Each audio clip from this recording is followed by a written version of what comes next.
کہ اگر خدا کو مان لیں تو پھر سوال یہ ہے کہ خدا نے اس کائنات کو کیسے پیدا کیا؟ یہ ایک سوال آتا ہے ذہن میں، جس کے نہیں آتا وہ کہے گا پاگل پن ہے، خامخواہ اس پر کیوں سوچتے ہیں، لیکن جس کے ذہن میں سوال آ گیا اس کے لیے بڑی مصیبت ہو جاتی ہے۔ وہ تو سوچتا ہے انسان کا اختیار نہیں ہوتا اپنے ذہن پر، وہ لاکھ رو کے اسے مت سوچو، وہ اور سوچے۔ یہ مصیبت ہے فلسفیوں کی، کیسے پیدا کیا؟ اب ایک تصور تو یہ ہے کہ جیسے یہ میز ہے، بڑھئی نے بنایا اس کو، بڑھئی علیحدہ ہے، میز علیحدہ ہے، لیکن اس میں یہ بات ماننی پڑے گی کہ پہلے کوئی چیز تھی جس سے میز بنائی، لکڑی تو تھی نا، اس سے میز بنائی۔ لہذا ہندوؤں میں ایک عقیدہ یہ ہے کہ خدا بھی قدیم، مادہ بھی قدیم، خدا نے اس مادے سے یہ شے بنا دی، ایک مادے سے یہ بنا دی۔ کوئی مٹی کی تغاری ہوتی ہے، کمہار اس سے کوئی رکابی بنا دیتا ہے، کوئی وہ ہڈیا بنا دیتا ہے، کوئی گھڑا بنا دیتا ہے، مٹی تو ہے نا پہلے۔ تو مادہ بھی قدیم، خدا بھی قدیم، اور مادے سے خدا نے یہ شکل بنا دی۔ ٹھیک، یہ بھی سنویت ہو گئی، توحید تو ختم ہوگی۔ تو جن لوگوں کا ذہن تھا توحیدی، لیکن اس مسئلے میں الجھ گئے، انہوں نے ایک اور شکل تجویز کی کہ خدا خود ہی اس شکل میں تبدیل ہو گیا۔ کیسے؟ جیسے برف پگھلتی ہے تو پانی بن جاتا ہے۔ پانی کہاں سے آیا؟ برف سے۔ اب کوئی پوچھے برف کہاں ہے؟ بھائی یہی پانی ہے، یہی برف ہے یا نہیں؟ اسی پانی کو آگ کے اوپر آپ نے رکھ دیا، وہ بھاپ بن گئی۔ اب آپ کہیں برف کہاں ہے، پانی کہاں ہے؟ یہی بھاپ جو ہے یہی در حقیقت پانی ہے، یہی بھاپ جو ہے یہی برف ہے۔ یہ ہے وہ ہماؤس پینتھیزم جس کو انگریزی میں کہتے ہیں، کہ خود خدا نے روپ دھار لیا اس کائنات کا۔ یہ دو فلسفے ہیں۔ کیا ہے یہ؟ بدترین شرک۔ پہلی اگر شکل ہے تو وہ انسان خدا قرار پا گیا، جس کو اوتار مانا وہ خدا ہو گیا کہ نہیں؟ اور دوسری شکل میں تو ہر چیز ہی خدا ہے، یہ بھی خدا، یہ بھی خدا، پتھر بھی خدا، درخت بھی خدا، ہر چیز خدا۔ اس لیے کہ وہ برف پگھلی ہے تو پانی بنا ہے، وہ پانی چاہے زیر زمین آ رہا ہے، وہ پانی چاہے زمین کے اوپر دریا کی شکل میں آ رہا ہے یا زمین میں سوتے چل رہے ہیں، پانی تو وہی برف ہے جو پہاڑوں پر ہمالیہ پر پڑا ہوا، وہی پگھل رہا ہے، یہ کچھ بن رہا۔ یہ ہے شرک فی الذات کی دوسری قسم جو دنیا میں رہی، پینتھیزم اور انکارنیشن، یا حلول اور ہماؤس۔ سمجھ میں آگے؟ اب میں ایک بات آپ سے عرض کروں گا، اللہ کا اس امت پر بہت بڑا فضل ہے جس کا آپ کو شکر ادا کرنا چاہیے۔ اس نوع کے شرک سے یہ امت 15ویں صدی شروع ہو جانے کے باوجود تاحال بحیثیت مجموعی محفوظ ہے۔ میں نے بحیثیت مجموعی کہا ہے، کوئی افراد یا عوام الناس یا جوہلا یا شعراء یا نعت گو وہ مبالغہ آرائی میں کوئی بات کہہ دیتے ہو تو وہ علیحدہ بات ہے، لیکن مسلمانوں میں کوئی مستند فرقہ اور اس کے جو مستند عقائد ہیں ان میں الحمدللہ آج تک ایسی کوئی چیز شامل نہیں۔ اس کا جب آپ تقابل کریں گے نا، آپ کا کیا خیال ہے عیسائیوں کو حضرت مسیح سے کتنی محبت تھی؟ اس کا تقابل کیجئے جو محبت مسلمانوں کو رہی حضور کے ساتھ۔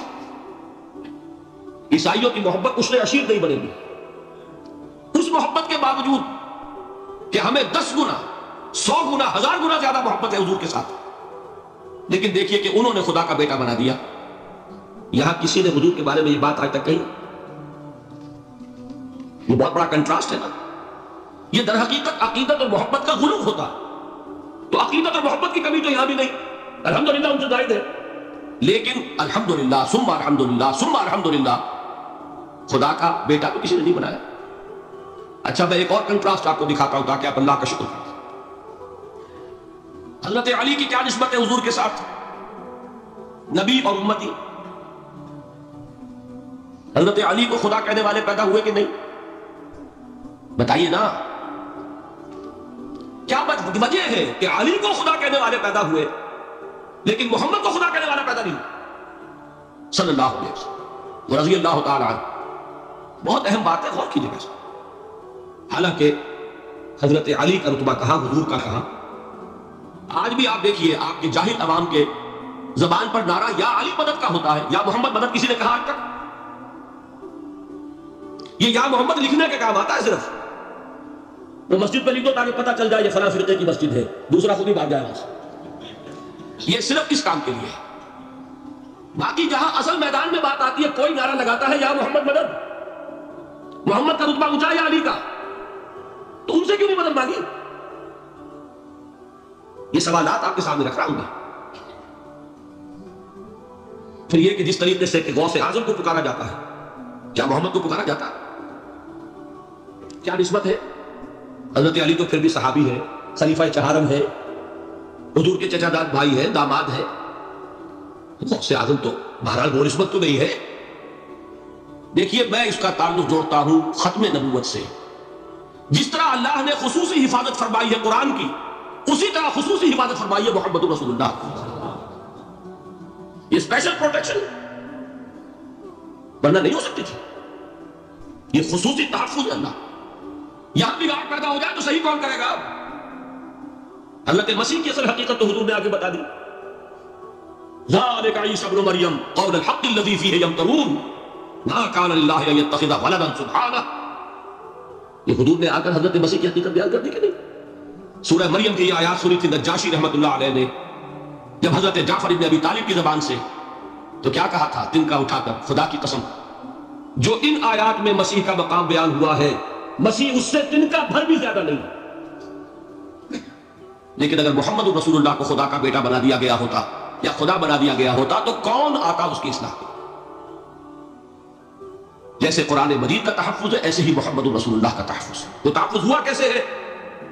جتنا قرآن مجید نے ایمفیسائز کیا حضور کی بشریت کو، قل انما انا بشر مثلکم، اے نبی ان کو بتاتے رہیے، بار بار بتائیے کہ مجھے کچھ اور نہ بنا لینا، میں بھی بشر ہوں، انسان ہوں. ہاں مجھ پر وحی ہوتی ہے، تم پر نہیں ہوتی، یہ فرق ہے. میں رسول ہوں، تم نہیں ہو. یہ بات میں ذرا اور مسئلہ میں واضح کروں گا. ابھی صرف یہ نوٹ کیجئے کہ یہ تحفظ جو ہے، جیسے قرآن کو تحفظ دیا لیکن اس کے لیے ذرائع بھی ہے. یہ حفظ قرآن کا سلسلہ جو ہے یہ اس کا ذریعہ بنا. یہ رمضان میں تراویح جو ہے اس کا ذریعہ بنی. ہمارے ملکوں کے اندر تو حفاظ کو مسجدیں نہیں ملتی، تلاش کرتے پھرتے ہیں. اور ایک جیسا کہ اینول جشن ہوتا ہے قرآن مجید کا، ہر حافظ اپنا حفظ تازہ کر رہا ہے، حفاظ لگے ہوئے ایک دوسرے کے ساتھ تازہ کرنے میں. یہ ذریعہ ہے اللہ تعالیٰ نے کہ جس کے ذریعے سے قرآن کو محفوظ کیا. تو حضور کو جو حفاظت دی اس کا ایک طریقہ کیا ہوا؟ قرآن مجید میں حضور کی بشریت کا نمایاں کرنا، اور دوسرا یہ کہ خود حضور نے ایسی باریک بینی سے روکا. یہ بھی آپ کو پسند نہیں تھا کہ میں آؤں تو تم کھڑے ہو جاؤ. سنا کہ نہیں سنا آپ نے؟ صحابہ کو آپ روکتے تھے. ایک صحابی کی زبان سے نکل گیا ماشاء اللہ و ما شئت، جو اللہ چاہے جو آپ چاہیں، فوراً ٹوک دیا اجعلتنی للہ ندا، کیا تم نے مجھے خدا کا مد مقابل بنا دیا؟ مشیت صرف اس کی ہے. یہ روک ٹوک یہ وہ چیزیں ہیں کہ جس کی بنا پر اللہ نے تحفظ عطا فرمایا. یہ جو آپ نے فرمایا میری قبر کو کسی جلسے اور جشن کا مرکز نہ بنا لے، فرمایا کہ نہیں فرمایا؟ اللہ تعالیٰ لعنت فرمائے بنی اسرائیل پر کہ انہوں نے اپنے نبیوں کی قبروں کو وہ میلہ گاہ بنا. یہ ساری وہ ہے، یہ تحفظات ہیں، یہ بچاؤ ہے. یہ امت کو متنبہ کیا جا رہا ہے. یہ محبت اور عقیدت کا غلو جیسے پہلے ہوا، یا اہل الکتاب لا تغلو فی دینکم، اے کتاب والو اپنے دین میں غلو سے کام کرو. یہ غلو محبت، غلو عقیدت ہے جس کی بنا پر وہ خدا کے بیٹے بنا دیے گئے. اور اگر وہ ہوتا یہاں اللہ کا نہ معلوم اللہ کے برابر کس طریقے سے حضور کو بنا دیا جاتا. لیکن قرآن نے، خود حضور نے اس کی پیش بندی کی، جس کا ظہور ہم دیکھ رہے ہیں کہ اللہ کے فضل و کرم سے یہ امت تاحال بحیثیت مجموعی محفوظ ہے. البتہ دیکھیے شاعروں کی باتیں اور ہوتی ہیں، اور عوام کی اور واعظوں کی اور نعت گوؤں کی باتیں جو ہے وہ اور. میں جس چیز کی نفی کر رہا ہوں وہ علماء کی بات ہے. شاعروں کا تو قرآن مجید کے اندر خود ہی بھاڑا پھوڑ دیا اللہ نے.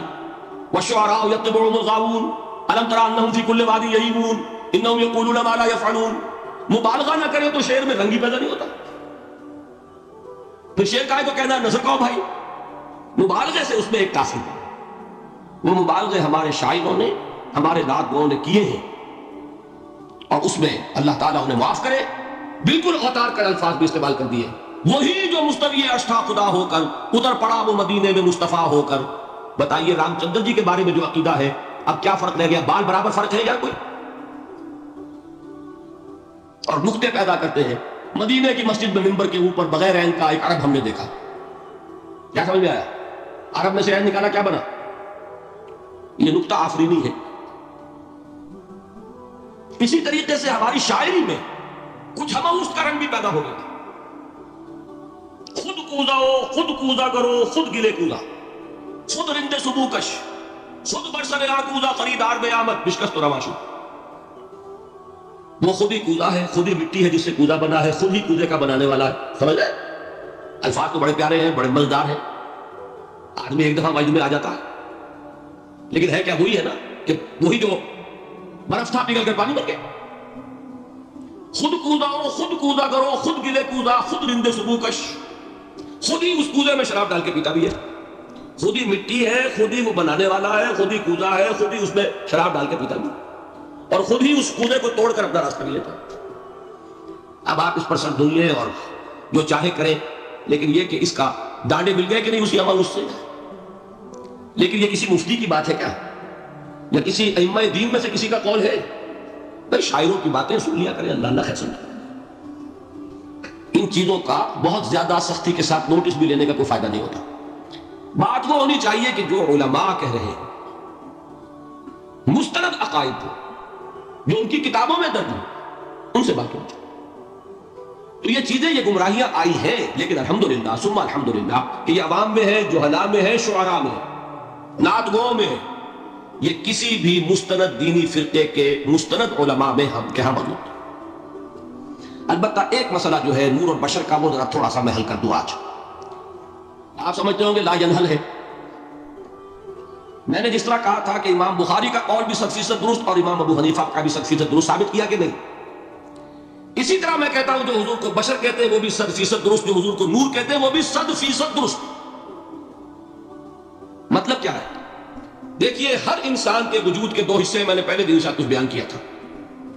ایک خاکی وجود، ہمارا اینیمل بینگ جو حیوان ہے ہمارا، ایک وہ روح ربانی جو اس میں پھونکی گئی.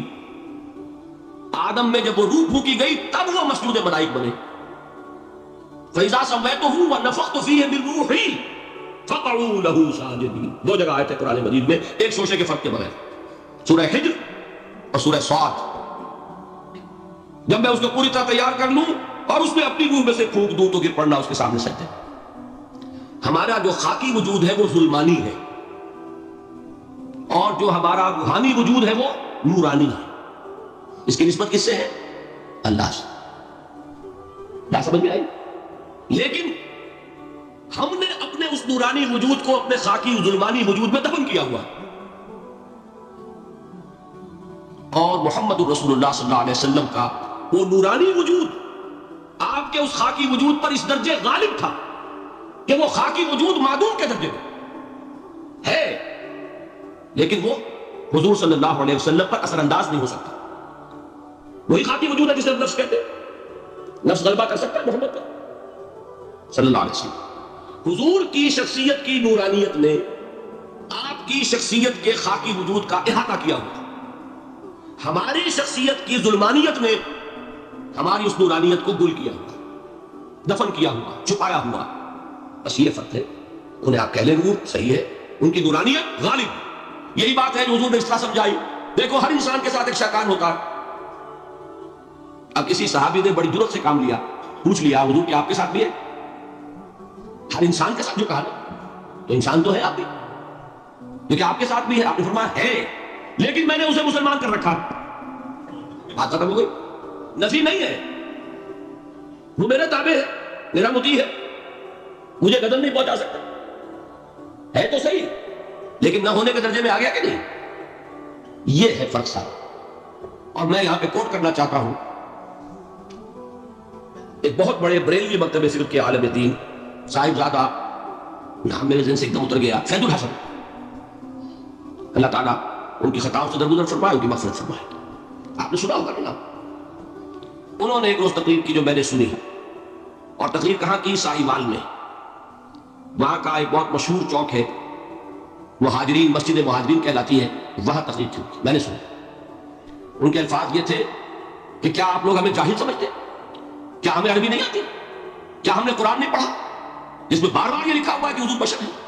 حضور بشر ہیں، لیکن اصل میں ہم حضور کی بشریت کو نمایاں کرنے کو سوء ادب سمجھتے ہیں. بات سمجھیے آپ نے، اس طرح پیاری بات ہے. انہوں نے کہا کہ آپ کے باپ کا نام کیا ہے؟ عبد الرحمن. آپ عبد الرحمن کہہ کے پکارتے ہو نا؟ ابا جان. ابھی آپ نے وہ آیات سنی، حضرت ابراہیم نے اپنے مشرک باپ کو یا ابت ہے، یا ابت ہے، بڑا پیارا ترجمہ کیا، ابا جان، ابا جان. کیا نام لیں گے؟ آپ کے باپ کا نام ہے، نام نہیں لیتے آپ، کیوں؟ ادب کی وجہ سے۔ اسی وجہ سے ہم در حقیقت حضور کی بشریت کو نمایاں کرنے کو سوء ادب سمجھتے ہیں، ورنہ کوئی ہم جاہل ہیں، ہمیں عربی نہیں آتی، ہم نے قرآن نہیں پڑھا، ہم جانتے ہیں کہ وہ بشر۔ بات سمجھ میں آئی؟ کتنی آسانی سے مسئلہ حل ہوتا ہے بشرطے کہ نیت حل کرنے کی ہو۔ آخر آمنہ کے بیٹے ہیں، عبداللہ کے بیٹے ہیں، عبد المطلب کے پوتے ہیں، بچپن آپ پر گزرا ہے، لڑکپن آپ پر گزرا ہے، نوجوانی آپ پر آئی ہے، جوانی آپ پر آئی ہے، شادی آپ نے کی ہے، اولاد آپ کی ہے۔ کون بے وقوف احمق ہوگا کہ جو آپ کی بشریت کا انکار کرے گا؟ لیکن یہ کہ جس طریقے سے اس کو بیان کیا جاتا ہے وہ ایک مسئلہ بن گیا اختلافی، وہ رد و قضا اور کھینچتان۔ اور اس میں بھی سمجھ لیجئے مثلکم پر جو ایمفیسس بعض حضرات دے دیتے ہیں اپنے توحیدی جو ان کے اندر ایک مزاج ہے، اللہ تعالیٰ ان کے مزاج کو اور پختہ کرے، لیکن اس میں بھی مبالغہ کیا جاتا ہے۔ ایک حدیث مجھ سے سنیے جس میں حضور نے مثل کا انکار کیا۔ مثلکم کا مطلب اگر کسی نے سمجھا کہ بالکل ہم جیسے ہیں تو بہت بڑی مغالطے میں۔ حضور صوم وصال سے منع فرماتے تھے، خود رکھتے تھے۔ صوم وصال کیا ہے؟ آج روزہ رکھا، شام کو افطار نہیں کیا، وہی روزہ رات بھر چل رہا ہے، اگلے دن بھی چل رہا ہے، شام تک کو جا کے پھر کھولا تو 2 دن کا صوم وصال ہو گیا۔ اگلے دن بھی نہیں کھولا، چلا تو 72 گھنٹے کا صوم وصال ہو گیا۔ یہ کیا ہے؟ صوم وصال۔ خود رکھتے تھے اور صحابہ کو روکا۔ صحابہ میں سے کسی نے ہمت کر لی، حضور آپ خود رکھتے ہمیں روکتے۔ فرماتے ہیں ایکم مثلی، تم میں سے کون مجھ جیسا ہے؟ ابھی تو عند ربی، میں تو اپنے رب کے پاس رات گزارتا ہوں، وہ یطعمنی ویسقین، وہ مجھے کھلاتا ہے پلاتا ہے۔ بتائیے کون ہے جو اس کا دعویٰ کرے گا؟ حضور کے خصائص ہیں۔ حضور خود فرماتے ہیں تم صرف سامنے سے دیکھتے ہو، میں پیچھے سے بھی دیکھتا ہوں۔ کہاں ہوا وہ مثلیت؟ اگر آپ نے بالکل اپنے جیسا سمجھ لیا تو بڑے مغالطے میں ہے۔ نبی کا مقام ہے، نبی کا رتبہ ہے، نبی کے خصائص ہیں۔ آپ سو گئے تو آپ کی نیند، آپ کی وضو ٹوٹ گئی اور نبی سو گیا تو کہاں گئی مثلیت میں؟ مثل اس معنی میں کہ بشر ہے، نسل آدم سے ہے، اس میں کوئی شک نہیں، اس معنی میں مثل ٹھیک ہے، قل انما انا بشر مثلکم۔ لیکن ہر اعتبار سے دنیا سب سے بڑا فرق یہی ہے کہ وہی آ رہی ہے، معراج پہ تشریف لے گئے ہیں، اس دنیا میں بیٹھے ہوئے بھی جنت کا مشاہدہ فرما دیتے ہیں، کرا دیا جاتا ہے، دوزخ کا مشاہدہ کرایا جاتا ہے، فرشتے کو دیکھ رہے ہیں۔ یہ چیزیں ہیں، اور پھر خصائص جیسا کہ میں نے عرض کیا کہ آپ پیچھے سے بھی دیکھتے ہیں۔ آپ کا معاملہ یہ ہے کہ آپ اگر سو جائے تو آپ کا وضو نہیں ختم ہوگا۔ یہ ساری چیزیں جو ہے ان سب کو بیلنس کیجئے تو معلوم ہوگا کہ آپ بشر بھی ہیں 100% درست، لیکن آپ کی وہ نورانیت، آپ سے راج مرید، ہدایت کا روشن چراغ، آپ کی جو روح انور ہے وہ آپ کے اس جسدی وجود پر اس طریقے سے حاوی ہے کہ گویا کہ اس نے اس کی ظلمانیت کو ختم کر کے رکھ دیا۔ اس معنی میں کوئی کہے نور مجسم تو مجھے کوئی اعتراض نہیں۔ یہ ہے ان چیزوں کو جمع کرنے کی شکل، خام خواہ کی کھینچتان کے سوا کچھ نہیں۔ بہرحال یہ پہلا حصہ ختم ہوا، شرک فی الذات۔ اب آئیے شرک فی الصفات۔ میں نے عرض کیا تھا کہ یہ ایک بڑا علمی مسئلہ ہے اور اس میں ٹھوکر لگ جاتی ہے۔ وجہ کیا ہے اس کو سمجھ لیں۔ بنیادی بات، ہماری زبان جو ہے وہ بہت محدود ہے۔ ہماری ہی زبان ہے جسے اللہ نے ذریعہ بنایا اپنی ہدایت کا، ورنہ ہمارے پلے نہ پڑتی بات، ظاہر ہے نا؟ لیکن ہماری زبان کی محدودیت ہے۔ اس محدودیت کا ایک مظہر یہ ہے کہ ہم جو الفاظ اللہ کے لیے بطور صفت استعمال کرتے ہیں وہی الفاظ مخلوقات کے لیے بھی کر لیتے ہیں۔ اللہ موجود، ہم بھی موجود۔ اللہ زندہ، ہم بھی زندہ۔ اللہ علیم، تو انسان علیم ہی علیم نہیں، علامہ بھی ہے کہ نہیں؟ یہ تو بڑا مبالغے کا لفظ ہے، انسان علامہ ہے کہ نہیں؟ اللہ دیکھتا ہے، بصیر ہے، ہم بھی بصیر ہیں۔ اللہ سنتا ہے، سمیع ہے، ہم بھی سنتے ہیں۔ اللہ کو قدرت حاصل ہے، کچھ ہمیں بھی حاصل ہے۔ ایک مکہ مارا تھا حضرت موسیٰ نے، جان نکال دی تھی کہ نہیں؟ ہے نا کچھ نہ کچھ۔ اللہ چاہتا ہے، ہم بھی چاہتے ہیں۔ اسے دیکھیے چاہت میں وہ ہو گیا تھا جس پر روک دیا حضور نے، ما شاء اللہ وما شئت اجعلتنی للہ ندا، کیا تم نے مجھے اللہ کا مد مقابل بنا دیا؟ دھوکہ ان الفاظ کے اشتراک کی وجہ سے لگتا تھا۔ بات سمجھ میں آئی؟ اب اس میں فارمولہ میں نے عرض کیا تھا کہ ایک نوٹ کر لیں تو مسئلے سارے حل ہو جائیں۔ جب ہم کوئی لفظ بطور صفت اللہ کے لیے بولتے ہیں کو مخلوق میں سے کسی کے لیے بولتے ہیں، مخلوق میں سب آ گئے، جمادات، حیوانات، انسان، اولیاء اللہ، فرشتے، انبیاء، رسول، سب مخلوق تو ہیں۔ تو کل مخلوقات کو جب ہم ایک لفظ بطور صفت استعمال کریں گے اللہ کے لیے اور اسی لفظ کو استعمال کریں گے بندوں کے لیے، تو ان میں 3 فرق ہیں جو ذہن میں رہنے چاہیے، گن کر یاد کیجئے۔ اللہ کی ذات قدیم ہے، ہمیشہ سے ہے، اسی طرح اس کی صفت بھی قدیم ہے، ہمیشہ سے ہے۔ مخلوقات حادث ہیں، ان کی صفات بھی حادث ہے۔ حادث قدیم کے مقابلے میں کہ پہلے نہیں تھی پھر ہو گئی، ایک فرق۔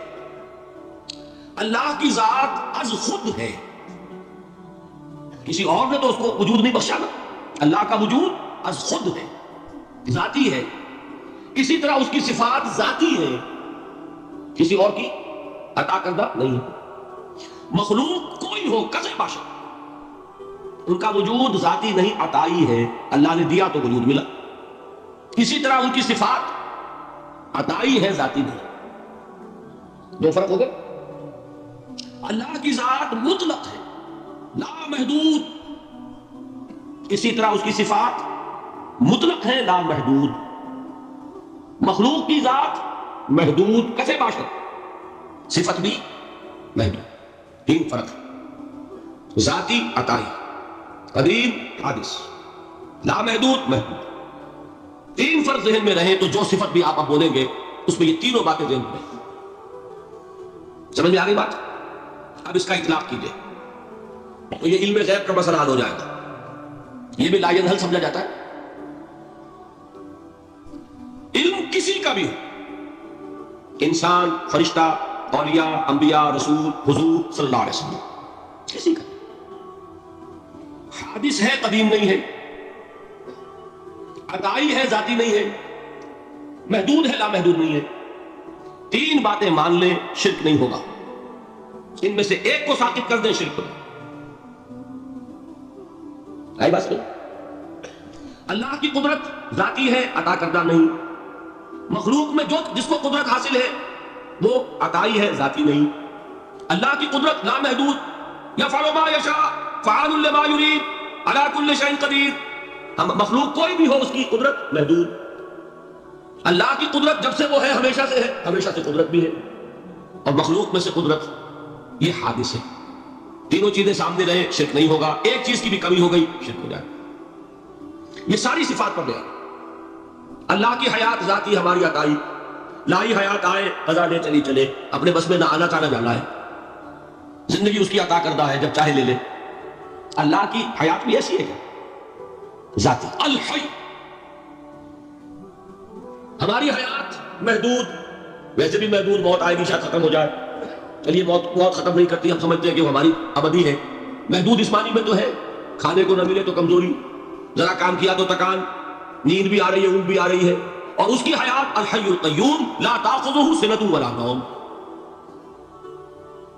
حیات ذاتی ہے، لا محدود ہے اور قدیم ہے۔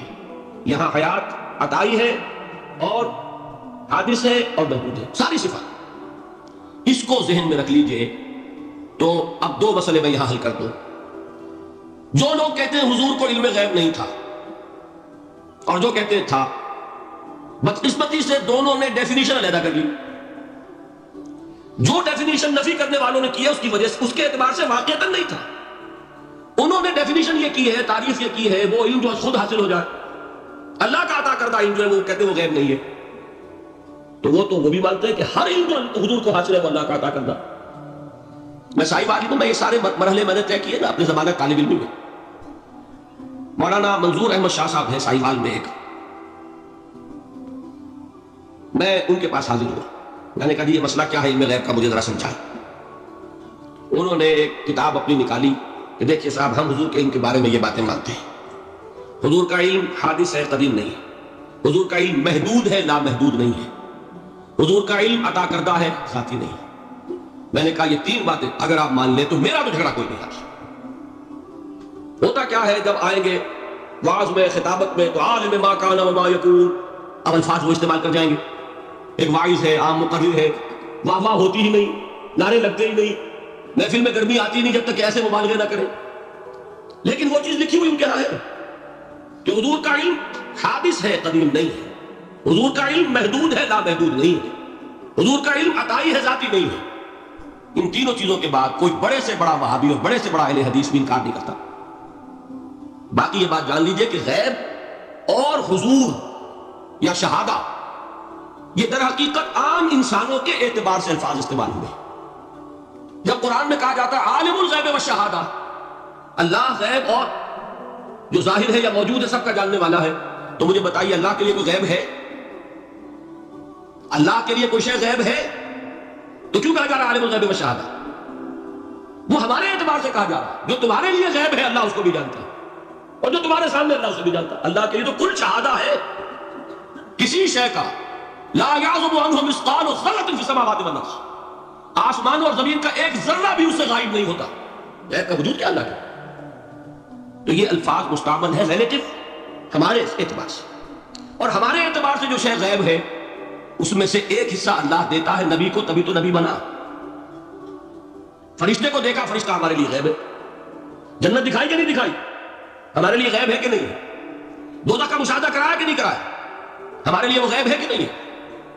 جو چیزیں ہمارے لیے غیب ہیں انہی کے پردے اللہ کچھ اٹھاتا ہے. کل غیب نہیں.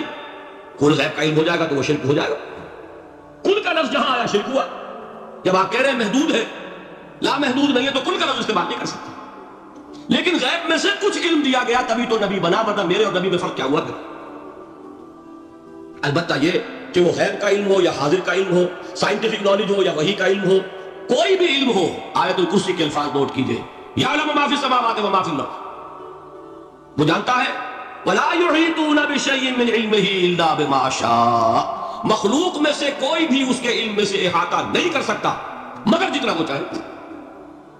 اب یہ بات علیحدہ ہے کہ ہم کون ہیں طے کرنے والے کہ ناپے بیٹھ کر کہ اللہ نے ابراہیم کو کتنا علم دیا ہم ناپ سکتے ہیں؟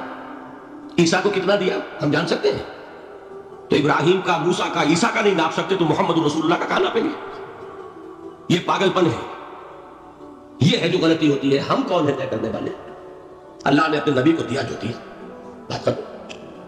کل نہیں کہیں گے، کل کہا شرک ہو جائے، ذاتی کہا شرک ہو جائے. عطائی ہے، جو دیا اللہ نے دیا، اور کل نہیں دیا، جتنا چاہا دیا. ہے حادث، قدیم نہیں. تینوں چیزوں مان لیجئے تو شرک کا کوئی شائبہ نہیں.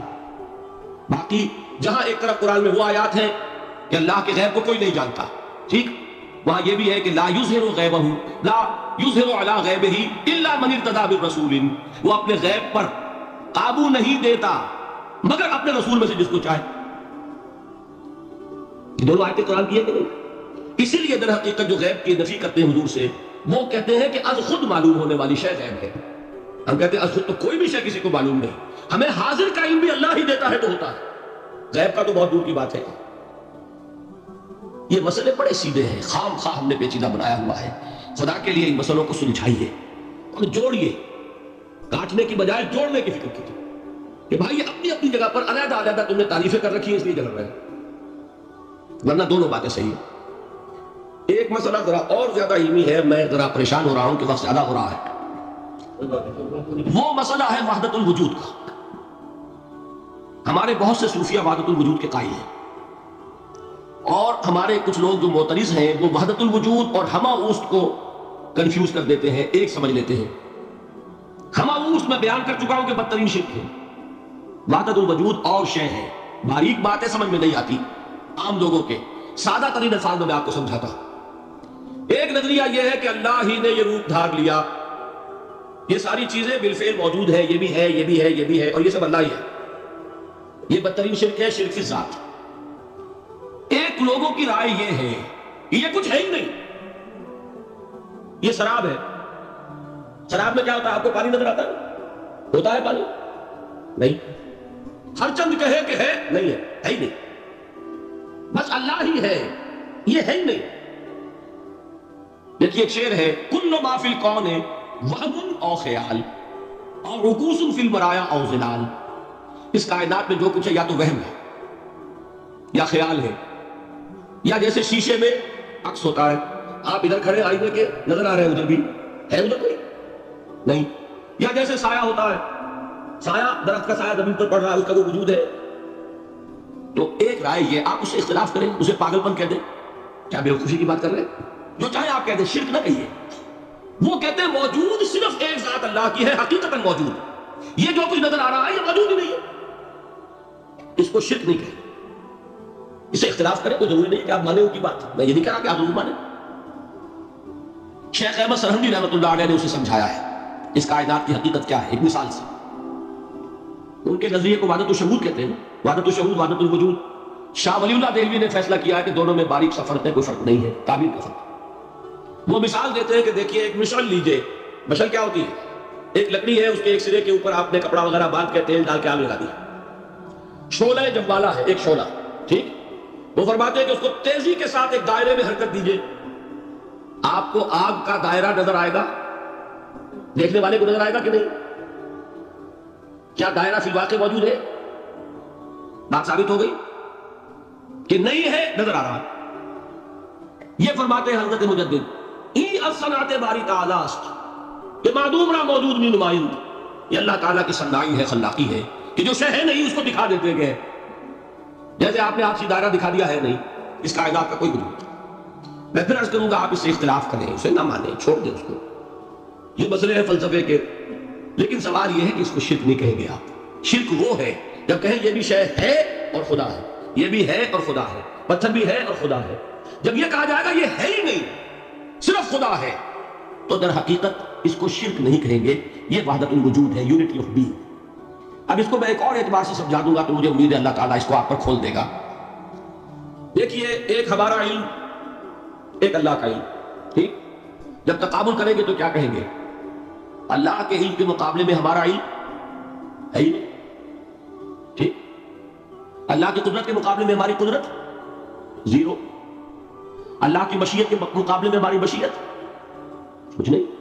وما تشاؤون الا ان یشاء اللہ، تم چاہ بھی نہیں سکتے جب تک کہ اللہ نہ چاہے. تو کیا ہوئی خاک ہے؟ یہی آتے ہیں نا جو حدیث جس میں کہ دعا استخارہ حضور نے تلقین فرمائی، اور صحابہ فرماتے ہیں کہ حضور نے ہمیں اس طرح سکھائی ہے دعا استخارہ جیسے قرآن سکھایا. اس میں الفاظ کیا ہیں؟ فَإِنَّكَ تَعْلَمُ وَلَا أَعْلَمُ وَتَقْدِرُ وَلَا أَقْدِرُ. اللہ تجھے قدرت حاصل ہے، مجھے کوئی قدرت حاصل نہیں. اگر ظاہری الفاظ پر جائیں گے تو یہ تو خلاف واقعہ بات ہے. کیا حضور کو کوئی علم حاصل نہیں تھا؟ یا تو حضور فرما رہے فَإِنَّكَ تَعْلَمُ وَلَا أَعْلَمُ. یا چلیے اگر کوئی اور عام انسان کہتا ہے میں نہیں جانتا، تو کیا کوئی علم حاصل نہیں اسے؟ کچھ نہ کچھ علم تو ہے. لیکن اللہ کے علم کے مقابلے میں وہ نہ ہونے کے برابر. اسی طریقے سے سمجھ لیجئے اللہ کے وجود کے مقابلے میں اس کائنات کا وجود نہیں ہے. بات ختم ہو گئی، مسئلہ صاف ہو گیا. حقیقی وجود صرف اللہ کا ہے. یہ اعتباری ہے، یہ ٹرانزینٹ. آل از چینج، پینٹا رائم، بدل رہی ہے ہر شے، کسی چیز کو ثبات نہیں. آپ ایک لمحے پہلے جو آپ تھے وہ آپ، ایک لمحے بعد وہ آپ نہیں ہے، بدل گئے. ایک تسلسل ہے آپ کا کہ آپ سمجھتے ہیں کہ آپ وہی ہے کہ جو آج سے 10 سال پہلے تھے. کیا آپ وہی ہے؟ بدل چکے. خون پورا بدل چکا، نہ معلوم کتنی دفعہ بدل چکا، کھال بدل چکی. یہ تو معلوم یہ ہوا کہ یہ جو کچھ ہے ٹرانزینٹ ہے، عارضی ہے، فانی ہے، نہ ہونے کے برابر ہے، وجود برحق رکھنا. یہ بھی در حقیقت اسی شرک فی الوجود کی بات ہے. اگر ہم یہ کہیں کہ اللہ بھی موجود ہم بھی موجود، یہ کیا ہو گیا؟ شرک فی الوجود. اسی کو کہا غالب نے جارو میں لا بیار کہ یہ شرک فی الوجود با گرد فرش و سینہ بہ ماں برابر است. اگر آپ کے گدے کے اوپر گردہ پڑ گیا ہو تو جھاڑتے ہیں نا، فرش کے اوپر گردہ ہے تو جھاڑو سے صاف کرتے ہیں. غالب کہتا ہے کہ اگر تمہارے دل میں یہ گردہ آ گیا ہے کہ تم بھی موجود ہو، اللہ بھی موجود ہے، تو لا کی جھاڑو سے صاف کر دو اس گردے کو، کہ یہ شرک فی الوجود ہو جائے گا. ہم نہیں ہیں بھائی، کیا وجود ہماری کو کیا حقیقت؟ اللہ ہی ہے. بس یہ ہے اصل میں. پھر بات کروں گا کوئی قبول کرے نہ کرے، اسے گمراہی کہے، اس کو جھوٹ کہے، اسے پاگل پن کہے، میں نہیں جھگڑوں گا. لیکن شرک نہیں کہہ سکتے آپ اس کو. شرک وہ ہماوست ہے، اس میں اور اس میں زمین و آسمان کا فرق. اب آئیے آخری شرک، شرک فی العبادت یا شرک فی الحقوق. اللہ کے حقوق کے لیے ایک لفظ استعمال کریں گے تو وہ کیا ہے؟ عبادت. وما خلقت الجن والانس الا لیعبدون. میں نے جنوں اور انسانوں کو پیدا ہی اس لیے کیا کہ میری عبادت کریں. اب عبادت میں شرک اگر ہوگا تو یہ شرک کی تیسری قسم ہو جائے گی۔ عبادت میں شرک سے مراد کیا ہے اس کو سمجھیے۔ یہ میں پہلے بیان کر چکا ہوں عبادت کسے کہتے ہیں۔ عبادت کے دو جز سمجھ لیجئے، جیسے ایک میرا یہ جسم ہے، ایک اس میں روح ہے۔ روح نظر نہیں آتی، نظر جسم آتا ہے، لیکن اس جسم کا سارا وجود اس روح سے ہے۔ چلیے روح کو چھوڑے، جان کیا کس بنا کا نام ہے، کسی کو نظر آئی آتی، لیکن یہ جان ہی ہے جو اس جسم کو قائم رکھے ہوئے۔ اسی طرح عبادت کا ایک جسم ہے، ایک جان ہے۔ جسم کیا ہے؟ اطاعت، اللہ کی بندگی، ہمہ تن بندگی، ہمہ وجوہ بندگی، ہمہ وقت بندگی، یہ تو بیان کر چکا ہے۔ اور روح کیا ہے؟ محبت، اللہ کی محبت۔ اطاعت جبر سے کی جاتی ہے تو وہ عبادت نہیں کہلاتی ہے۔ انگریز کی اطاعت ہم کرتے تھے نا، لیکن کیا عبادت کرتے تھے؟ بات سمجھ میں آئی؟ اطاعت تو کر رہے تھے، عبادت نہیں۔ عبادت اس اطاعت کو کہتے ہیں جو کسی ہستی کی محبت سے سرشار ہو کر ہمہ وقت، ہمہ تن، ہمہ وجوہ کی جائے۔ تو جسد ظاہری کیا ہے عبادت کا؟ اطاعت، اور روح کیا ہے؟ محبت۔ اب ان دونوں کے اعتبار سے شرک کیا ہے، توحید کیا ہے، اس کو سمجھ لیجئے۔ اور یہ ہیں وہ چیزیں جو میں نے عرض کیا تھا کہ بالکل الجبرا کے فارمولوں کی طرح کی بات ہے۔ اطاعت میں توحید کیا ہے کہ مطاع مطلق صرف اللہ، ٹھیک، باقی ساری اطاعتیں اللہ کی اطاعت کے تابع۔ نفی نہیں ہے، والدین کی اطاعت کرو، لیکن جہاں والدین حکم دیں اللہ کے حکم کے خلاف، بات ختم، اطاعت نہیں ہوگی۔ بیوی شوہر کی اطاعت کرے، آپ اولو الامر کی اطاعت کرے، شاگرد استاد کی اطاعت کرے، مرید پیر کی اطاعت کرے، لیکن کیا پیر کو یہ بھی حق ہے کہ اللہ کے کسی حکم کو منسوخ کر دے، رسول کے کسی حکم پر اپنے حکم کو ور کرے بارہ تک رکھے؟ سمجھ میں آگے؟ اصول کیا ہے کہ اطاعت مطلق unconditional unlimited obedience is due only to Allah. All the other obediences are limited by his injunctions. اس کو حضور نے کیسے بیان کیا؟ لا طاعت لمخلوق فی معصیت الخالق۔